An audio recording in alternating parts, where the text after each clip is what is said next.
바울은 자기를 예수 그리스도의 종으로 소개했지요. 그리고 그뿐 아니라 사도로 부름을 받았다, 그렇게 자기를 소개했습니다.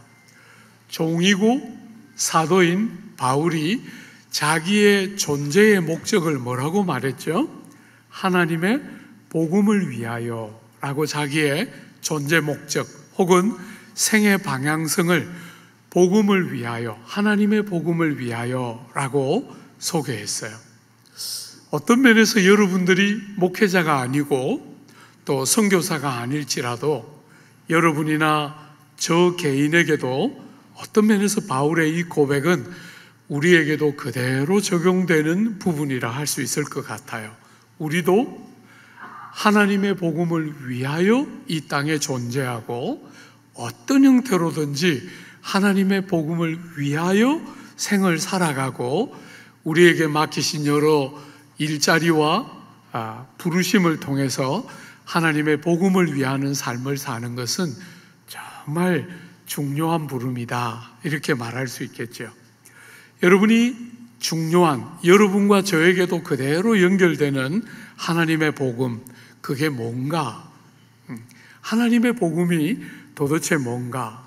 우리가 지난주에 첫 번째 시간에 생각했던 것은 하나님의 복음입니다. 그죠? 말하자면 많은 사람들이 오해하기를 하나님은 죄 중에 사는 사람들을 심판하고 싶어 하셨는데 예수님이 하나님 아버지께 용서를 간구하자 하나님 아버지가 마지못해서 용서하는 것 같은 그런 것은 성경의 관점이 아니다. 여러분, 성경은 이 모든 복음의 위대함과 놀라움은 아버지의 마음 속에서부터 시작됐고 아버지가 여러분과 저를 얼마나 사랑하는 사랑이 이 모든 복음의 출발점이다. 그런 면에서 복음은 하나님의 복음이지요. 그죠? 예수의 복음이기도 하지만 하나님의 복음으로 봐야 한다. 우리가 그렇게 다루었고, 이 귀한 복음은 하나님의 아들에 관한 것인데 성경에 미리 약속하신 것이다. 우리가 그 미리 약속하신 것을 창세기 3장에 나오는 원시복음에서부터 아브라함 언약, 다윗 언약까지 좀 아주 간략하게 요약된 형태로 우리가 살펴보았죠. 그죠? 오늘은 어쩌면 핵심이라 할 수 있는 하나님의 복음은 하나님의 아들에 관한 성경에 미리 약속하신 것이다 하는 하나님의 아들에 관한 복음, 우리가 한번 본문은 뭐라고 말하고 있는가 한번 관심을 가지고 보려고 해요. 먼저 2절부터 한번 볼까요? 2절에 보면 이 복음은 하나님이 선지자들을 통하여 그의 아들에 관하여 성경에 미리 약속하신 것이라. 여러분, 복음의 제일 중심에는 뭐가 있다는 것입니까?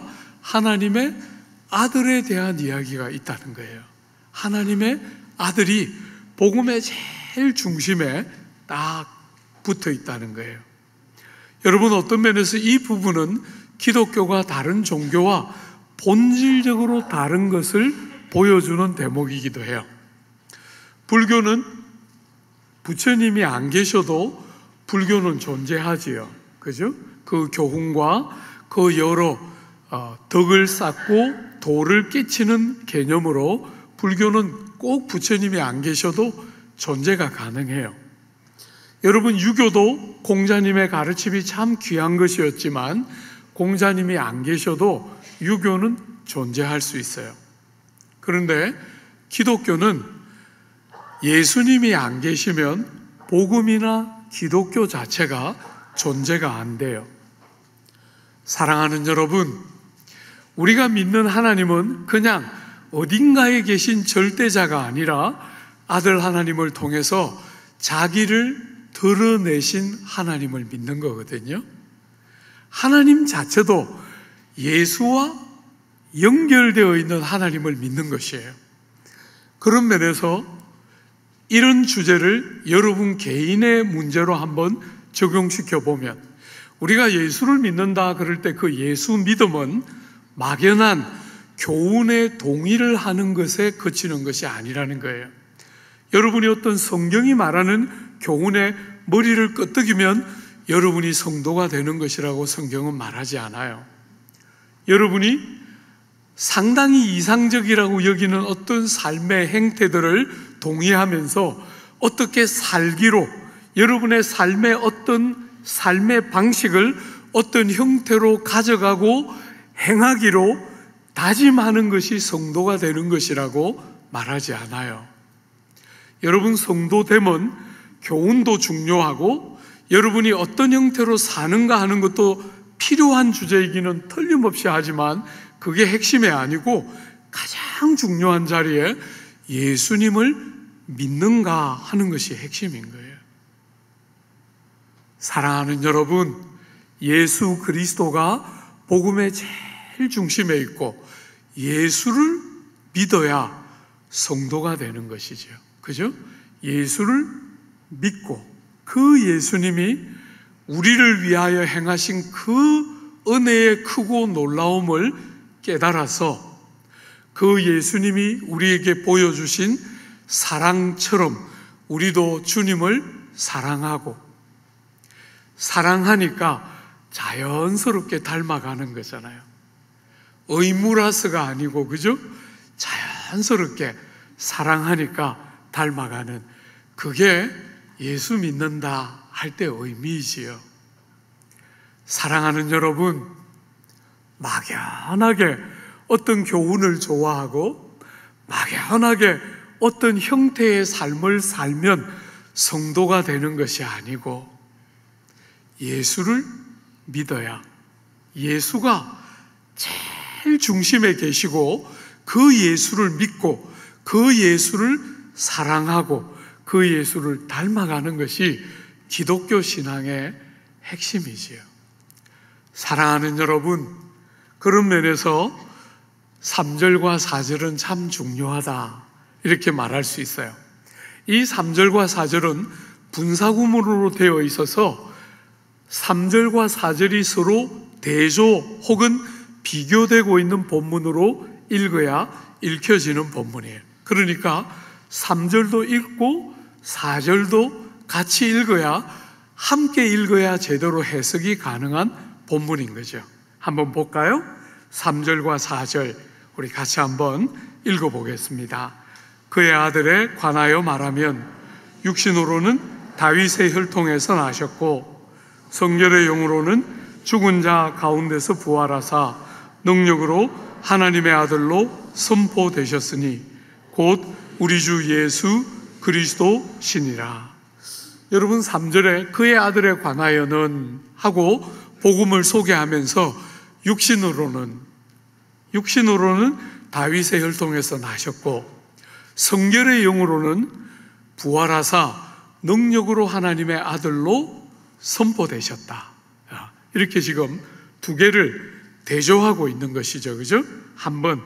하나씩 한번 볼까요? 여러분, 오늘 본문의 첫 번째 예수님에 대해서, 복음의 제일 중심인 예수님에 대해서 본문은 뭐라고 말합니까? 육신으로 다윗의 혈통에서 나셨다 이렇게 말해요.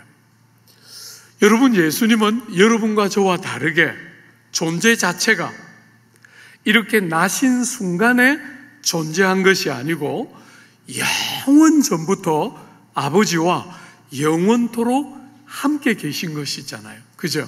그분은 존재하지 않은 순간이 한순간도 없었어요.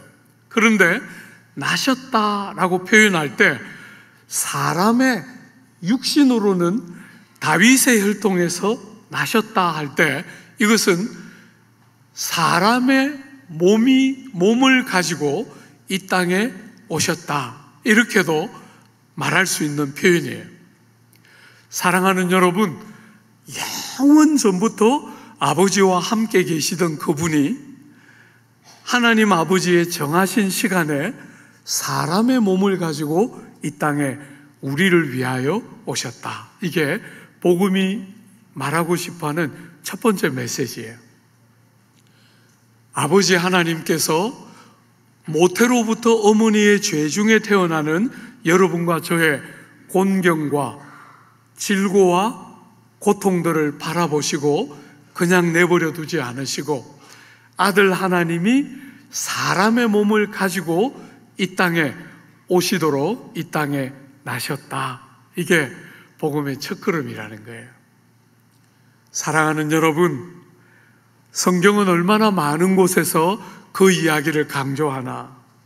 요한복음 1장에 보면 말씀이 육신이 되어 우리 가운데 거하심에 우리가 그 영광을 보니 아버지의 독생자의 영광이요 은혜와 진리가 충만하더라.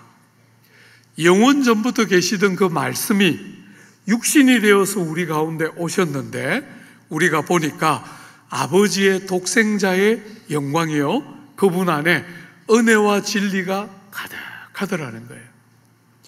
사랑하는 여러분, 제가 좋아하는 표현으로 바꾸면 주님이 이 땅에서 오시면서부터 주님 안에 가득했던 은혜가 충만한 그분 속에 있었던 그 은혜가 우리에게까지 흘러 넘치는 새로운 시대가 온 것이지요. 그죠?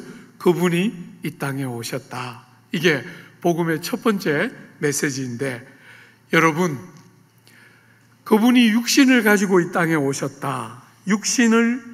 말씀이 육신이 되었다. 이렇게 말할 때 여러분이 오해하지 말아야 하는 것은 사람들이 보기에만 사람같이 보이고 속에는 전부 하나님이신 그분이 오셨다. 성경은 그렇게 말하지 않아요. 성경은 그분이 오셨는데 여러분과 저와 똑같은 사람으로 이 땅에 오셨다는 거예요. 바깥에 보기에만 하나님 사람 같은 모습으로 오신 것이 아니고 여러분이 가지고 있는 지성, 여러분이 가지고 있는 이성, 여러분이 가지고 있는 영적인 어떠함, 이런 것까지 다 사람을 구성하는 사람다움이라 할 때 그 모든 요소를 다 가지고 이 땅에 영원 전부터 계신 그분이 사람으로 이 땅에 오셨다. 이게 복음이 말하는 첫 번째 메시지이고, 그렇기 때문에 여러분, 그분이 우리와 똑같이 오셨기 때문에 어떻게 해요? 우리를 대신하시는 구주가 될 수 있도록 오신 것이죠.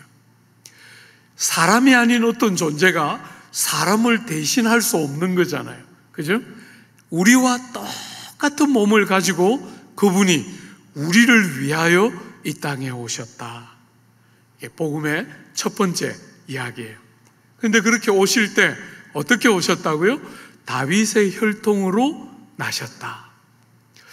여러분, 우리가 지난주에 볼 때 성경에 미리 약속하신 대로 예수님이 오셨는데 그 예수님을 원시복음으로, 여자의 후손으로, 아브라함의 언약의 열매로, 다윗 언약을 따라 이렇게 대표적인 언약들이 쭉 나왔었는데 오늘 본문은 다윗의 혈통하고 그 언약 중에 하나인 다윗의 집안으로부터 이분이 오신 것에 대한 이야기를 초점을 맞추고 있어요. 여러분이 성경에 보면 우리 예수께서 다윗의 자손이다 라고 불리는 여러 대목들을 만나는데, 특별히 이사야라든지 예레미야라든지 에스겔처럼 나라를 다 잃어버리고 포로로 잡혀가는 그 처참한 시기에 선지자들이 주되게 그 이스라엘의 제일 황금 시대였던 다윗으로 상징되는 새로운 왕이 오실 것이다, 다윗의 혈통으로부터 그분이 나실 것이다 하는 예언을 이사야, 예레미야, 에스겔 시대에 집중적으로 특별히 많이 나오는 것을 보게 돼요. 여러분, 제가 한 몇 구절만 읽어봐 드릴게요. 이사야서에 보면 9장에 여러분들이 잘 아는 본문이죠.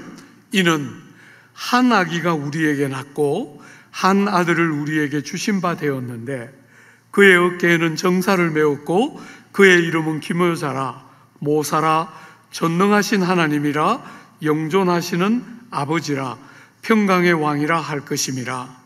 그 정사와 평강의 다함이 무궁하며 또 다윗의 위에 앉아서 그 나라를 굳게 세우고 자금 이후로 영원토록 공평과 정의로 그것을 보존하실 것이라.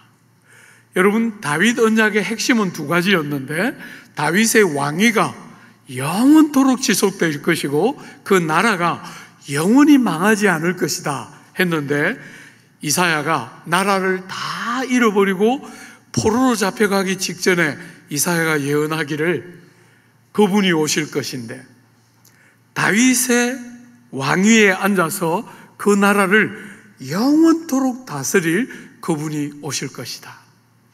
나라를 잃었는데, 사랑하는 여러분, 나라를 잃었기 때문에 좌절하지 않고 진짜 이스라엘이 예표하고 싶었던 그 왕이 오실 것이요, 그 왕이 오시면 그 나라가 영원할 것이다. 이게 이사야서 9장의 예언의 핵심 중에 하나예요.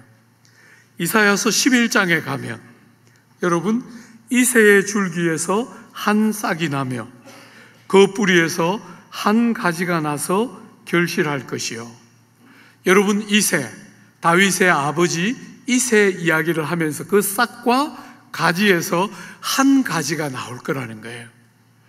주 안에 사랑하는 여러분, 다윗의 혈통에서 나셨다, 이렇게 말하는 거죠. 예레미야 23장에 가보면 보라, 때가 이르리니 내가 다윗에게 한 의로운 가지를 일으킬 것이라. 그가 왕이 되어 지혜롭게 다스리며 세상에서 정의와 공의를 행할 것이라. 여러분, 다윗에게 한 의로운 가지를 일으켜서 다른 나라, 지금 눈에 보이는 무너진 나라 말고 다른 나라를 세워서 평화와 정의로 나라를 영원토록 다스리는 한 분이 오실 것이고, 그분은 다윗의 한 가지, 다윗의 가문에서부터 나는 한 가지로 소개되고 있는 것이에요. 예레미야 33장에 보면 보라, 내가 이스라엘 집과 유다 집에 대하여 알려준 선한 말을 성취할 날이 이르리라. 그날 그때에 내가 다윗에게 한 공의로운 가지가 나게 하리니 그가 이 땅에 정의와 공의를 실행할 것이라. 이스라엘 집의 왕위에 앉을 사람이 다윗에게 영원히 끊어지지 아니할 것이며 내 앞에 번제를 드리며 소제를 사르며 다른 제사를 항상 드릴 레위 사람 제사장들도 끊어지지 아니하리라 하시니라. 여러분, 에스겔에도 이런 본문이 나오죠.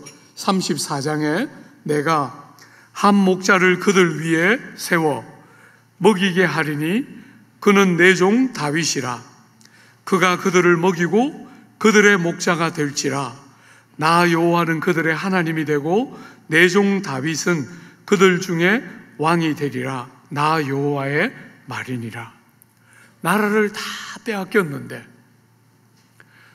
다 망했는데, 희한하게 그 시대를 살던 하나님의 사람들은 다윗의 혈통으로부터 나시는 그분에 대한 예언으로 그 백성들의 영혼을 위로하고 소망을 붙들고 사모하며 기다리도록 백성들을 권면하고 있고, 오늘 사랑하는 여러분, 복음에 대한 이야기를 하면서 하나님의 아들에 관한 이야기인데, 육신으로 말하면 약속된 그대로 다윗의 혈통으로부터 나셔서 우리와 똑같은 사람으로 그분이 이 땅에 오셨다. 이게 복음의 첫 번째 메시지 중에 하나예요.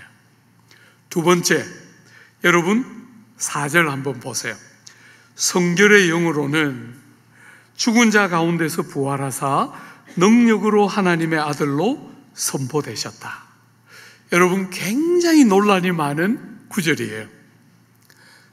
전통적으로 종교개혁 선배들로부터 시작해서 초대교회 교부부터 종교개혁 선배들에 이르기까지 우리가 믿는 복음적이고 성경이 가르치는 개혁주의 신앙을 가졌던 그룹들은 이 본문을 일반적으로 앞에 나오는 3절은 예수 그리스도의 사람 되심에 대한 강조를 하고 있고, 4절은 오늘 본문에 있는 것처럼 능력으로 하나님의 아들로 선포되었다. 이렇게 말하니까 하나님의 아들 혹은 하나님과 동등하신 하나님 되심에 대한 강조를 4절이 하고 있고, 이 3절과 4절은 그렇게 서로 대조되고 있다. 이게 전통적인 본문에 대한 해석 방식이에요.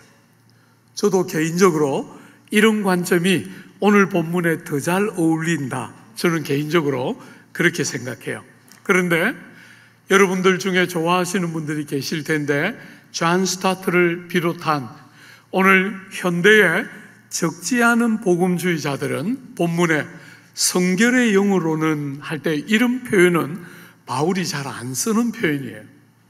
그래서 앞에 첫 번째 전통적인 견해는 이 성결의 영을 성령으로 부활하셔서 하나님의 아들로 선포되셨다, 이렇게 해석했는데, 요즘 존 스타트를 비롯한 많은 복음주의 진영에 있는 학자들은 이 여호와의 경건의 영이라고 불리는 요 지금 성결의 영이라고 하는 요 표현과, 특별히 오늘 여기 본문 제일 뒷부분에 나오는 선포되었다 하는 요 선포되었다는 단어는, 오늘 본문은 선포되었다고 번역했지만 원래 요 단어는 훨씬 더 많은 용도에서 임명되다라는 의미로 사용됐어요. 그 두 가지에 근거해서 오늘 많은 복음주의자들은 예수님의 신성과 인성이 대비되고 있는 것이 아니라 시대가 대조되고 있다. 옛 시대와 새 시대가 예수 부활을 기점으로 해서 예수가 부활하시기 전에 옛 시대, 죄와 사망과 정죄가 지배하고 있던 그 옛 시대, 약함으로 상징되는 옛 시대가 예수께서 이 땅에 오셔서 사망 권세를 깨뜨리고 부활하시면서부터 새 시대, 성령이 오시고 아들의 그 완전한 사역에 근거해서 성령이 오시고 하나님의 성령이 오시면서 약속들이 성취되어지고 사람들이 구원 안으로 들어오는 새로운 시대가 열렸다.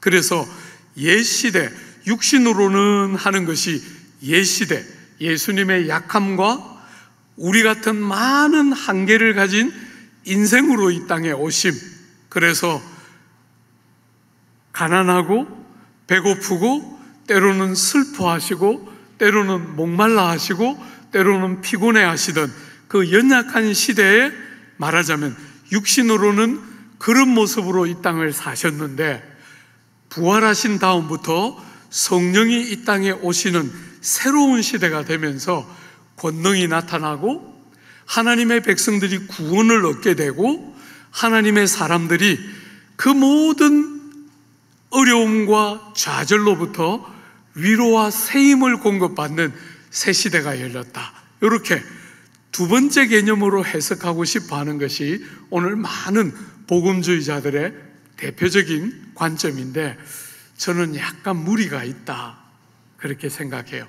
그럼에도 불구하고 두 번째 개념을 여러분에게 설명한 것은 중요한 내용을 하나 담고 있기 때문이에요. 사랑하는 여러분, 해석을 전체적으로 하는 부분은 전통적인 관점에서 해석하는 것이 훨씬 본문에 잘 맞다, 저는 개인적으로 그렇게 생각하는데, 그럼에도 불구하고 요즘 학자들이 강조하는 부분은 우리가 받아들여야 한다 하는 생각이 있기 때문에 둘 다를 소개했어요. 한번 전통적인 관점에서 먼저 보고 요즘의 관점에 우리가 받아들여야 될 게 뭔지를 같이 한번 생각해 보면 좋을 것 같아요. 여러분, 말하자면 주님이 돌아가시고 부활하심으로 사망 권세를 깨뜨리셨을 때에 성령께서 능력을 가지고, 말하자면 능력을 가지고 아들 하나님이 부활하게 하셨을 때 하나님의 아들이신, 하나님과 동등하신 신적인 존재됨이 객관적으로 선포되고 밝히 증거되고 드러났다는 거예요. 여러분, 하나 오해하시면 안 됩니다. 말하자면 신이 되었다, 하나님의 아들이 되었다 이렇게 말하고 있지 않습니다. 그죠? 하나님의 아들로 선포된 것이죠. 왜 그런 표현이 중요합니까? 예수께서 이 땅에 오실 때 연약한 사람의 몸을 갖고 오셨어요.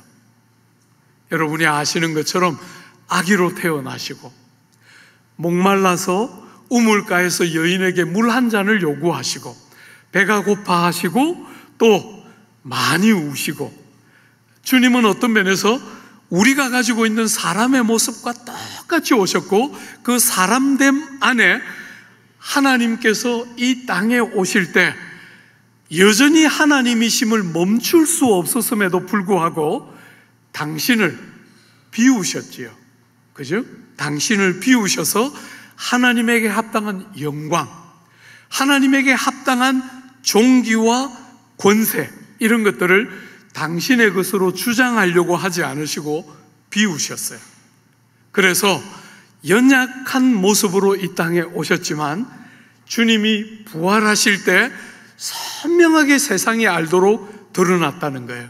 그분이 영원 전부터 아버지와 함께 계신 하나님의 아들이심이 밝히 선포되고 밝히 드러나고 밝히 증거되었다는 거예요. 덮여서 일정한 정도로 가려져 있던 것이 더 이상 가려지지 못하고 선명하고 밝게 드러나고 증거되었다. 예수가 사람의 몸을 갖고 이 땅에 오셨지만 그분은 동시에 하나님과 영광과 존귀와 권능에 있어서 동등하신 하나님이시라는 것을 밝히 부활 사건은 증거하고 드러내서 보여주었다는 거예요. 사랑하는 여러분, 우리가 하나님의 아들이 바로 복음인데 우리가 믿는 하나님의 아들은 어떤 분이십니까? 우리와 똑같이 사람으로 이 땅에 오셨고 동시에 부활 승천하심으로 하나님 되심을, 하나님과 동등하심을 밝히 선언하시고 드러내신 예수를 우리는 믿는 것이지요. 그죠? 이게 두 번째 내용이에요. 사랑하는 여러분, 여러분이 성경을 보면 성경에 자주자주 예수가 사람이신 것과 예수가 하나님의 아들이심을 추론할 수 있는 본문들이 많이 나와요. 여러분, 마태복음 1장에 보면 그 예수님을 가리켜서 아브라함과 다윗의 자손 예수의 세계라 말하자면 마태복음 1장 1절은 예수의 사람 되심, 육체를 가지고 다윗의 혈통의 나심, 이것을 보여주는 게 마태복음 1장 1절이라면 마가복음 1장 1절은 이렇게 표현하고 있죠. 그 예수에 대해서 말하기를 하나님의 아들 예수 그리스도, 그 예수에 대해서 표현하기를 마가복음은 하나님의 아들 예수 그리스도의 세계라 이렇게 말해요. 그러니까 강조가 약간 다른 거죠. 그죠? 마태는 사람으로 오신 것에 대한 강조를 하고 있다면 마가는 하나님의 아들이시고 하나님이심을 강조하고 있는 본문임을 우리는 그 1장 1절을 보면서 추론해 볼 수 있는 것이죠. 사랑하는 여러분, 그 예수님의 귀한 하나님 되심과 사람 되심, 예수님은 사람이신데 동시에 하나님이시고 하나님이신데 동시에 사람이시다. 사람이시기 때문에 여러분과 저를 대표하고 대신할 수 있으셨고 하나님이셨기 때문에 당신 한 분의 생명을 드림이 모든 인생을 위한 대속적인 죽음이라는 사실을 밝히 우리가 믿을 수 있는 것이죠. 그죠? 그분은 사람일 뿐 아니라 동시에 하나님이시다. 우리가 예수를 믿는다 할 때 우리의 고백 안에는 그분이 하나님이시고 동시에 사람이심을 믿는 것이지. 사랑하는 여러분, 오늘 우리가 살아가는 이 시대, 너무나 많은 것이 혼돈스럽고 어려운 이 시대에 우리 예수를, 돌아가시고 부활하신 예수를 성경은 어떻게 소개하는가? 한번 현대학자들이 주목하고 있는, 제가 볼 때도 우리가 충분히 관심을 가져야 될 중요한 부분인데, 마태복음 28장에 보면 이 땅에 오셔서 사시고 돌아가시고 부활하신 예수를 이렇게 표현하고 있죠. 예수께서 나와 일러 가라사대 하늘과 땅의 모든 권세를 내게 주셨으니.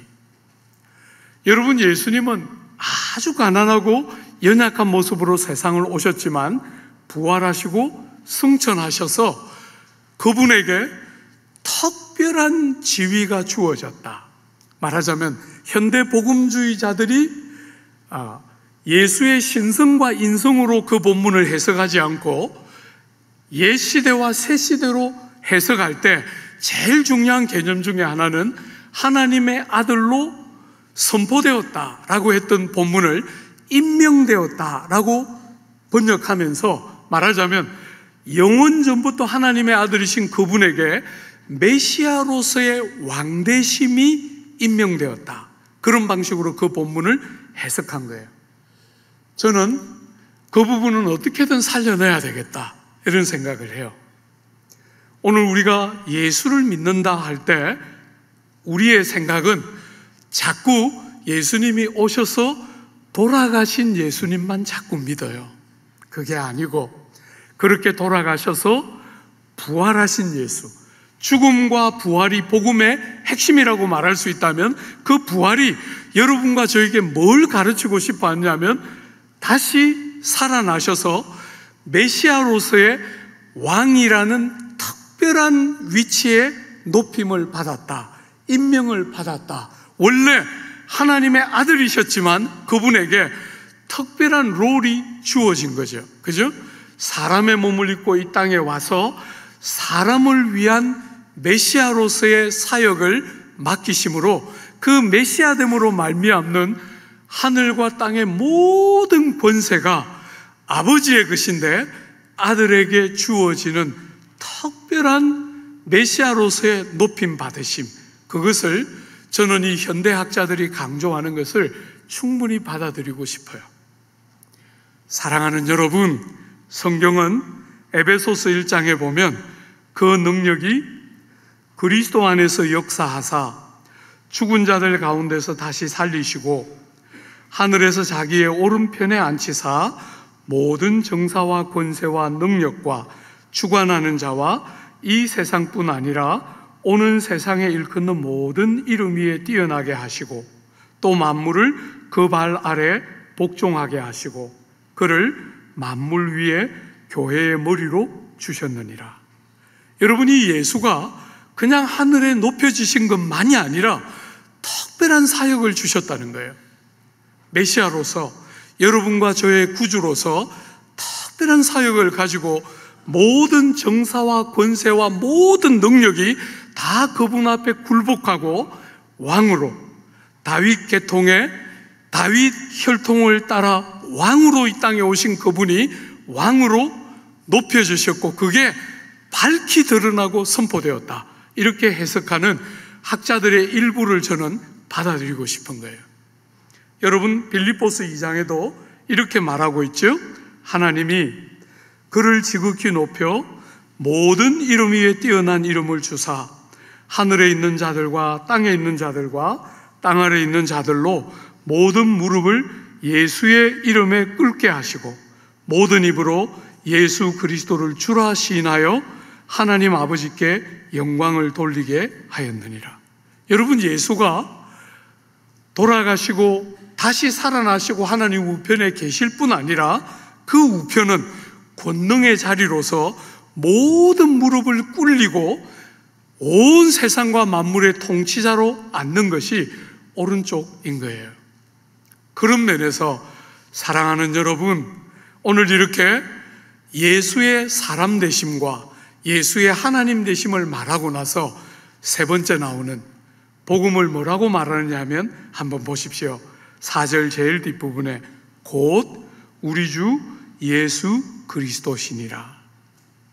사랑하는 여러분, 여러분이 알고 있는 여자의 몸에서 나신 그분, 나사렛 땅에서 무슨 선한 것이 나겠느냐라고 불렀던 나사렛 예수, 바로 그분이 주요 그리스도시다. 이렇게 지금 세 번째 이야기하고 있는 거예요. 그죠? 복음은 예수님이 주님이시고 동시에 그리스도이신 것이 바로 복음이죠.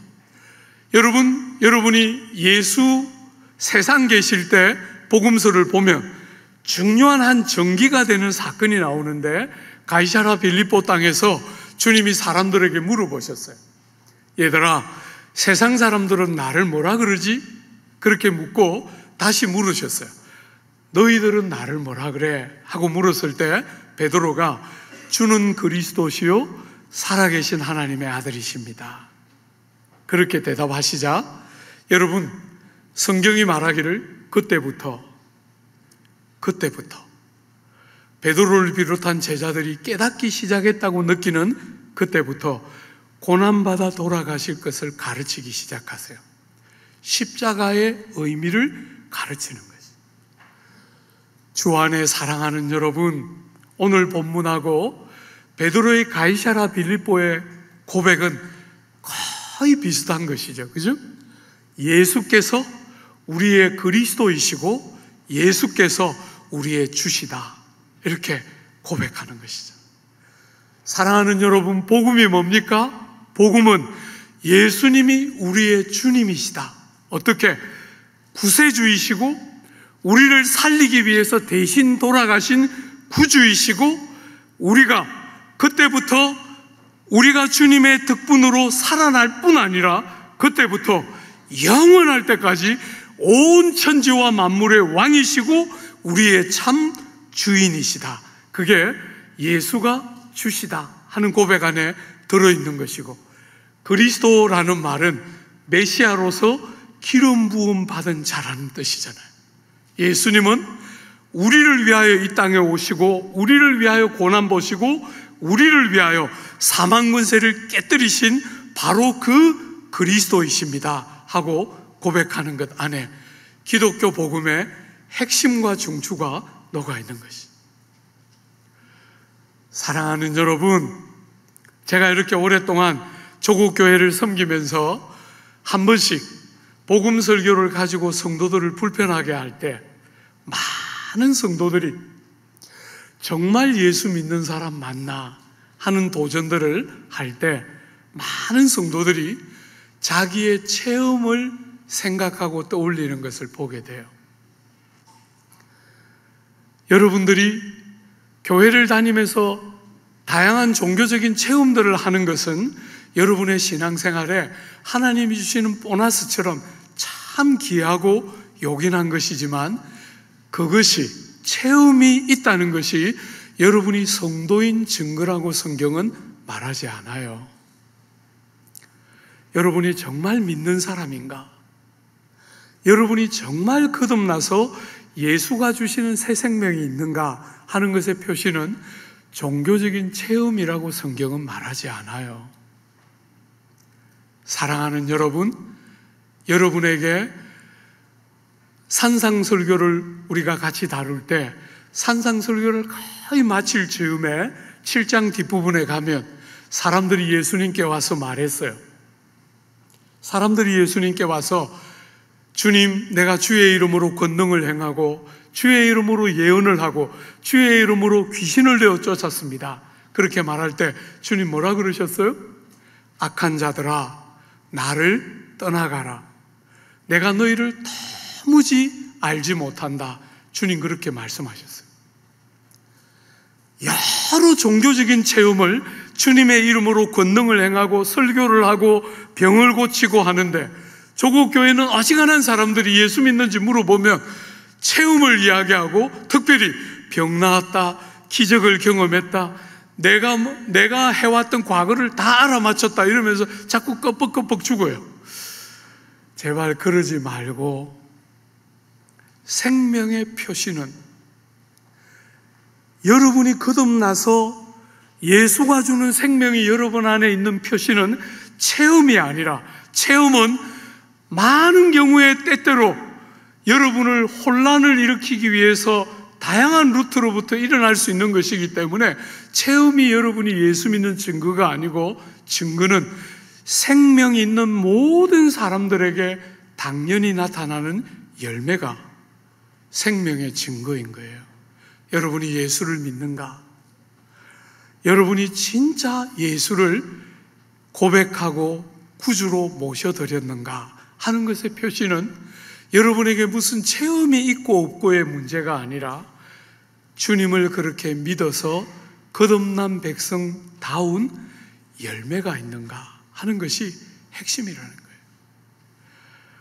사랑하는 여러분, 이렇게 남서울에 이렇게 주일마다 열심히 오는 사랑하는 여러분, 여러분은 이런 면에서 예수를 믿는 사람 맞습니까? 막연한 어떤 교훈을 받아들이는 사람에 불과한 것이 아니고, 하나님이시고 사람으로 이 땅에 나를 위하여 오셔서 그분이 사시고 고난 보시고 돌아간 모든 것이 나를 위한 것인 줄 알고, 부활하심으로 사망 권세를 깨뜨린 그분의 그 모든 공로가 나를 위한 것인 줄 알고, 그 주님을 의지하는 자마다, 그 주님의 공로를 믿고 신뢰하고 의지하는 자마다 죄가 용서되고 하나님의 백성이 되는 새 생명을 주시는 그런 면에서 여러분은 예수님 믿는 거 맞습니까? 많은 사람들이 교회를 다니면 예수 믿는다고 생각하지만 성경은 그렇게 가르치지 않아요. 교회를 다니는데 주님을 전혀 모르는 사람이 있다는 거예요. 이런저런 종교적인 일들을 하고 있는데, 심지어 귀신도 내어 쫓고 권능도 행하는데, 여러분 누가 그런 사람이었어요? 누가? 가롯 유다 같은 사람이 그런 대표적인 사람이잖아요. 주님의 제자들이 가서 기적을 행하고 능력을 행할 때 가롯 유다도 틀림없이 그렇게 했을 거예요. 그런데도 예수를 팔고 주와 아무 관계없는 자로 드러나잖아요. 발람 같은 인물은 예수의 오심을 예언하는 역할을 맡아서 예언하기까지 하는데, 발람은 주님을 전혀 모르는 자로 드러나는 거잖아요. 사랑하는 여러분, 생명이 있는가?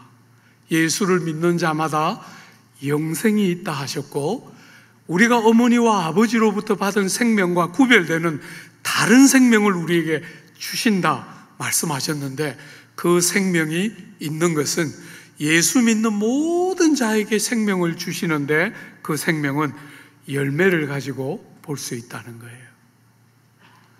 사랑하는 여러분, 조국 사회는 이런 어려운 주제가 딱 등장하면 많은 사람이 서둘러서 뭔가 자기가 안전하다는 것을 확인하고 싶어 해요. 그렇게 하지 말고 내가 정말 성경이 가르치는 복음 위에 서 있는가? 내가 정말 예수를 믿는가? 하고 자기를 돌아봐야 한다는 거예요. 왜냐하면 지금은 여러분이 얼마든지 새로워질 수 있는 때지만, 때가 되어서 그 은혜의 문이 닫히는 때가 되면 다시는 여러분이 돌이켜지지 않는 시간이 온다는 거예요. 주 안에 사랑하는 여러분, 그저 우왕좌왕하면서 그냥 막연하게 믿는 사람인 것처럼 생각하고 지나가려고 하지 말고, 너희가 믿음에 있는지 너희를 스스로 돌아보라.